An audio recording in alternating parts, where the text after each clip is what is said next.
Evet, bizim Mardin Ovamızda Haziran'ın başlarında buğday hasadı yapılıyor ve bu hasat süresi yaklaşık 10-15 gün sürüyor. Haziran ortalarında da buğdayın yerine, arpanın yerine ikinci ürün olarak gördüğümüz şu mısır ekimi gerçekleşiyor. Mardin'de üretilen ikinci ürün mısır, Mardin için nasıl bir önem arz ediyor?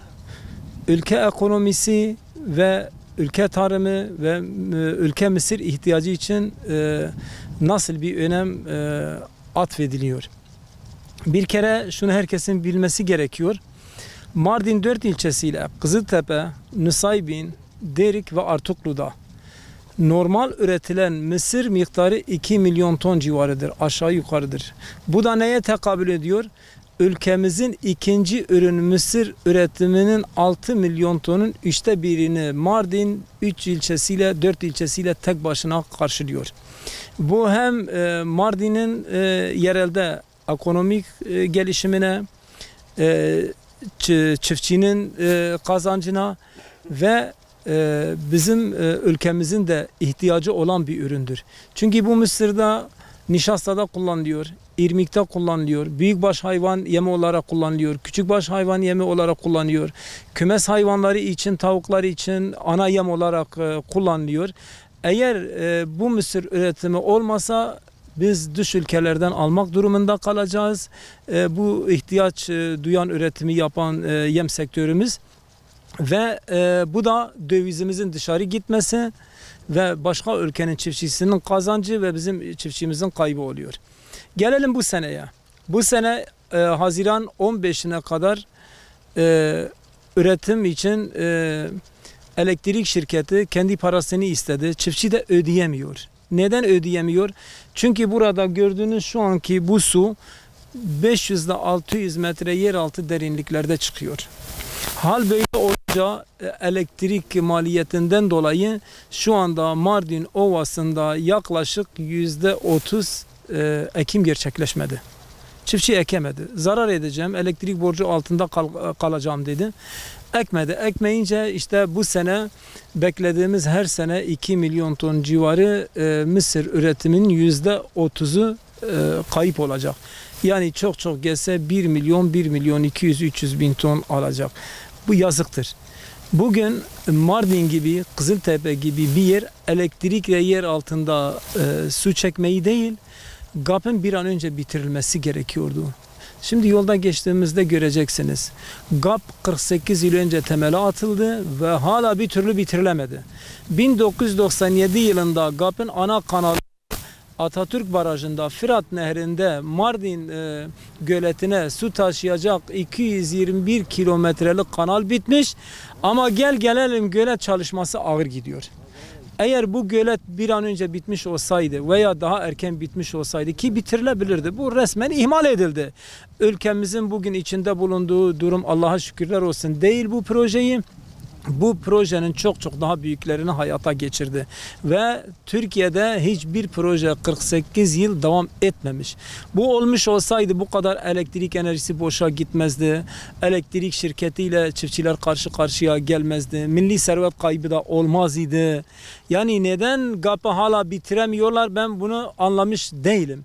Yazık, günahtır. Bir tarafta Fırat ve Dicle'nin suları Basra Körfezi'ne, Şattol Arap dediğimiz denize akıyor ve biz de burada her sene kuyuları 40 metre, 50 metre, 100 metre daha derinlere inerek hem suyumuz, yeraltı suyumuz hazine, o su stratejik günler için, ülke ihtiyacı için hayati konumdadır. Hem de elektrik enerjisi gidiyor, hem de çiftçinin kaybı oluyor, hem de ülkenin kaybı oluyor. Bir an önce bu GAP bitsin de yazık, günahtır. Bu sene bu mısır ülkenin kaybıdır. Yani ve ikinci bir durum daha, 2018'den beri hükümet stratejik önlem olarak tedbir aldı. Ülkenin ihtiyacı olduğu için ikinci ürün mısırı dışarı ihracatını yasakladı. Önce ihracat, sonra önce ithalat, sonra ihracat diye bu uygulama getirdi. O haklı bir uygulamaydı. Fakat geçen sene ve bu sene bakıyoruz ki ülkeye yetecek kadar var. Şu anda mısır ihracatı olmadığı için çiftçiler bir yönde zarar ettiği için oradan da kaçıyor. Geçen sene resmi alım fiyatı TEMAO'nun 5.700'dü. Şu anda geçen seneden çiftçinin elinde kalan malı 5.000 liraya satamıyor. Biraz da o çiftçiyi Mısır'dan çıkmaya vesile oldu ve bir an önce çiftçiyi üretimden soğutacak ve çiftçiye zarar ettiren tüm uygulamalardan hükümetimiz gerekli önlemi alması ve GAP'ın bir an önce gölete su bırakılması. Zaten gölete su gelirse yeraltı suları da yükselir ve suyumuz da boşa akmamış oluyor ve üretim de tam kapasite olacak.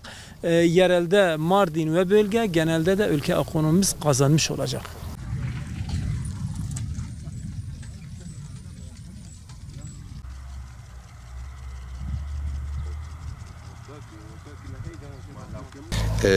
Bu sene DAEŞ'in yüzünde elektrikler kesildiği için geçen seneye göre bir 10-15 gün geç ekildi. Ekilenler de korktular, elektrik kesildi. İlk etapta Mısır biraz zarar gördü, ekilemedi, susuz kaldı. Onun için ekmeyenler korkudan TEDAŞ'ın yüzünden ekmediler. Bu sene geçen seneye göre %30, %40 daha az ekildi. Geçen sene Mısır'ın bir Mısır torbası maliyeti 1000 ile 900 lira arasındaydı. Bu sene 2000-2500 lira arasında. Mazot, gübre, ilaç, işçilik yükselince bu sefer kurtaramadı. Geçen sene fiyat 5.750 idi. Bu sene 5.750 maliyeti kurtarmıyor. Onun için millet korktu.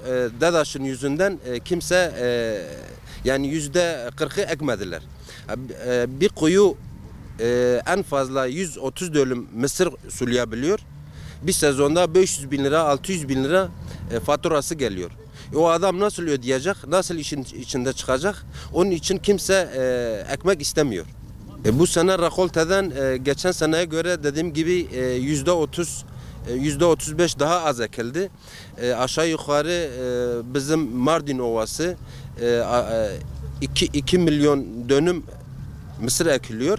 Yani bu sene rekolte aşağı yukarı 1000 ile 1300 bin milyon arasında bir beklentimiz vardır. Az olmanın sebebi yani %90 elektrik, %10'u da maliyetidir. Yetkililere çağrımız şudur: bu devlet çiftçilere destek versin, DAEŞ'e bir çözüm bulsun. Çünkü bu şekilde eğer çiftçilere destek olmasa üretim bitecek.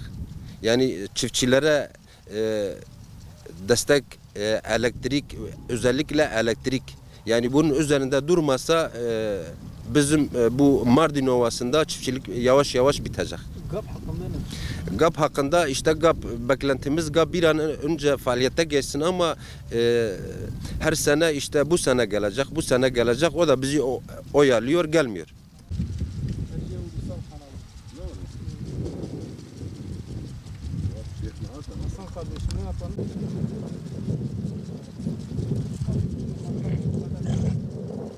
Bu sene aşağı yukarı Mardin Ovası'nın %30'u ekilmedi. Yani niye ekilmedi? Elektrikten dolayı ekilmedi. Haziran ayında ve Temmuz ayının 20'sine kadar elektriklerin bütün köylere verilmemesi borcundan dolayı verilmemesinden dolayı Mısır'da biraz şimdi aslında bu Mısır'ın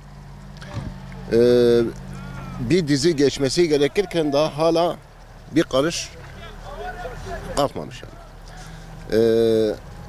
Devletin çiftçilere, özellikle çiftçilere bu elektrik borcundan dolayı hem fazla yüklü bir miktar geliyor, hem de buna bir çare bulup en azında bu borçlarını yapılandırması gerekiyor ve belirli bir yıllara da aktarılması gerekiyor. Çünkü bugün çiftçinin geliri, örnek diyelim 100 dönümde adamın aldığı ürün Mısır'da atıyorum 100 tondur. 100 ton 50 bin lira para yapıyor.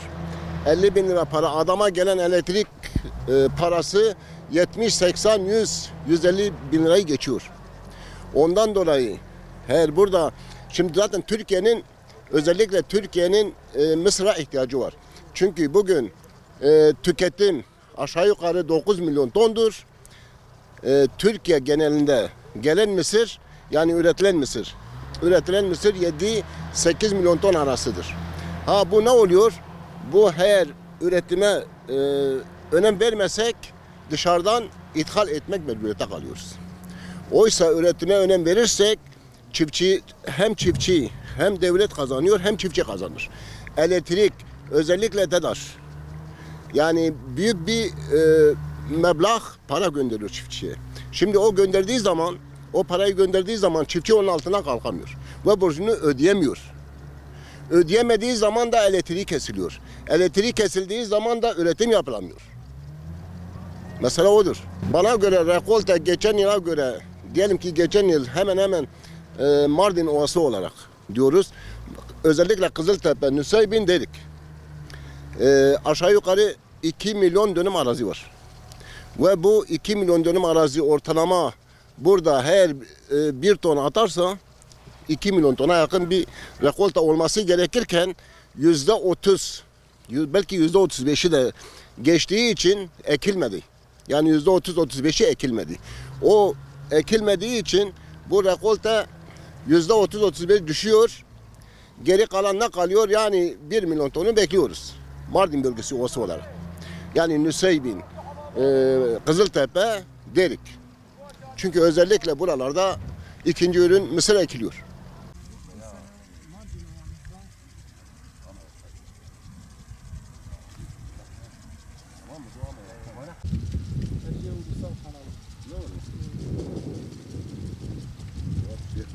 Hasan kardeşim ne yapalım?